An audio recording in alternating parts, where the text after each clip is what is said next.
I used to work at a restaurant named Marvino's Italian Kitchen, and it was a great Italian place, and people loved their pasta, their steak, and their seafood, and they loved to pair it with their wine. Before every beginning of a shift, we would have a pre-shift meeting, and so we would go over the duties of the night, what was expected of us, and if we were lucky, my favorite days would come and a wine connoisseur or a wine vendor would come and show us the wines that we have in stock with them. And they would go and show us about 3 wines and tell us a little bit of the background of the wine. They would tell us how it's made, what kind of grapes were used, and then we would be able to try them. We would do trials. And we would try our wines and we would pair them with our food, our specials of the night, which was a great great instrument that they used, and I believed it was really helpful when I was trying to sell to our customers as well. So today I'm going to be talking about Isabel Simi, and she is the owner and kind of the starter of the Simi Winery. And we're going to talk about how she is a pioneer for women in the wine industry. And I believe this is important to know about because we are in an era of women empowerment, and it is kind of amazing to learn about a woman who was a pioneer for women in the wine industry during such a time of oppression. And so 3 things that we're going to talk about today are going to be, first off, how she inherited the wine company. Second off, how she survived the Prohibition era. And thirdly, how she affected and produced other women pioneers in the wine industry. Okay, this is our slideshow that I printed out. Okay, and that was about Isabel Simi.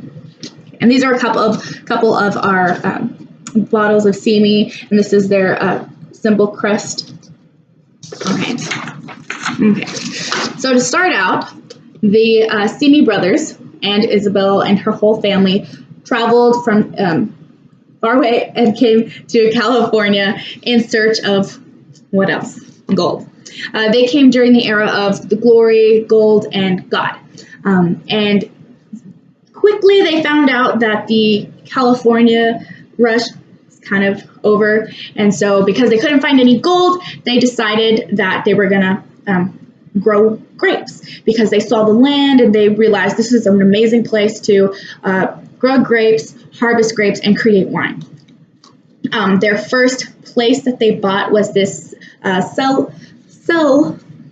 wine cellar in Harrodsburg Avenue, and it was right next to this railroad track. This one right here. Shortly after Pietro died of the influenza, and Giuseppe died about 4 weeks later. Now, instead of just letting the business fall to the ground, Isabel Simi decided she was going to take over this the Simi winery. Fortunately, her father had owned a couple of businesses before, and she was able to learn about the business industry. And when she took over the winery, she already had prior knowledge, so she wasn't just going into it blindly. All right, so this is honestly how she inherited the winery. Okay. Then, sadly, as soon as she inherited the winery, maybe like a couple months down, the Prohibition era started. So Prohibition is basically the banning of making and selling alcohol. So that is her whole industry. So what was she going to do about this? She decided not to kind of bail out. She decided she was going to push through and figure out a way, like a loophole to keep the business going. And the way she did this was by creating sacramental wine, because the only alcohol that could be provided was for mass, was for the churches. So,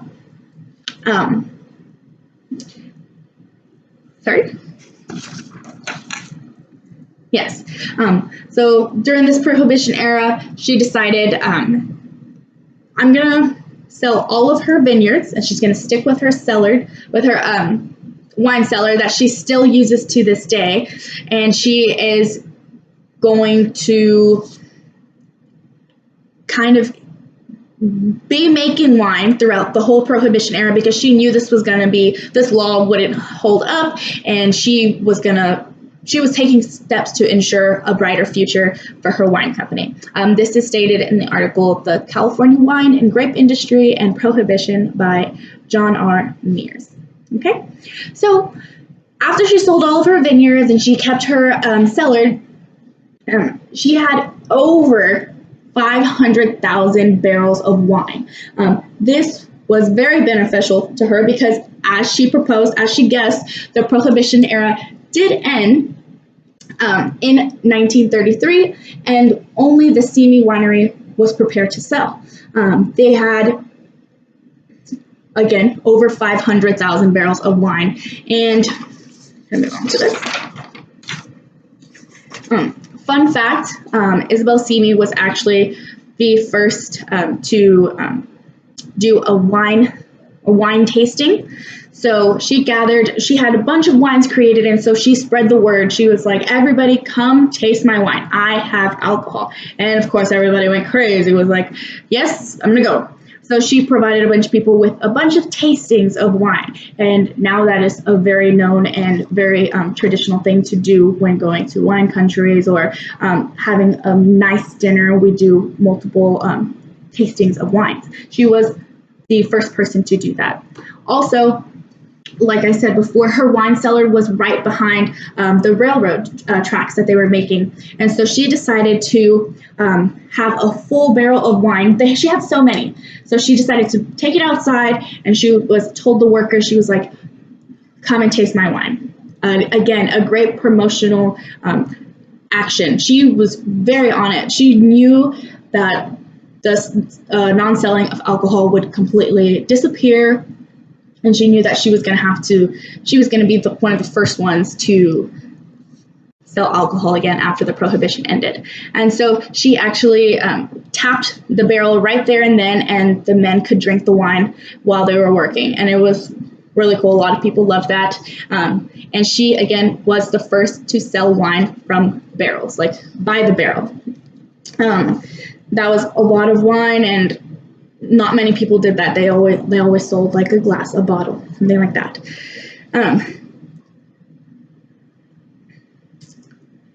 Yes. Next slide. So again, Isabel Simi was a very, very known woman because of how she affected the Simi Winery. These are just a couple of women in her industry right now. This is Isabel Simi. And then, pardon me. It just shows how she was a pioneer for women in the wine industry, and she left a long lasting impression that will follow through in the following years after she dies. You know, she kind of set the standard for women and encouraged women to go into the wine industry. And she was like a great example, because nobody saw women in charge of their own company, let alone like a wine company, something that just wasn't too popular back then. But after that, the Simi Winery still to this day continues to hold women in like places of power. And so one of the most popular women that they have is going to be Zelma Long, and she is considered one of the most progressive winemakers of her time, which is like during maybe the later times. And she created a new fermentation tanks for the Simi Winery. So Simi Winery had a completely new take, a new progressive era take on how to ferment wine and how to create wine. And that was amazing. And all of that was written on a national review of Zelma of Simi in 1983. Okay. Also, the Simi Winery continues to have a wide range of women on their teams, and they're always searching for new ways to create their wine, bright females to join in their business, and always looking for a smart woman. And they're always hoping, and they actually are always growing and surpassing the expectations of the wine industry. You know, Simi Winery is a very, very, very well-known wine company, and they come at a range of prices, a range of taste, and they have like gone multiple awards, and they're just a great selection. And these females here are just pioneers for wine, especially Isabel Simi. Again, a review of like what we went over is just how like Isabel Simi inherited her brother's company and still was the head of it. No one took the company from her. Secondly, how she overcame the Prohibition era, and although they told her you can't sell wine, you can't make wine, she found a way around it. She was smart. She knew that Prohibition era would not last long, and that she was going to need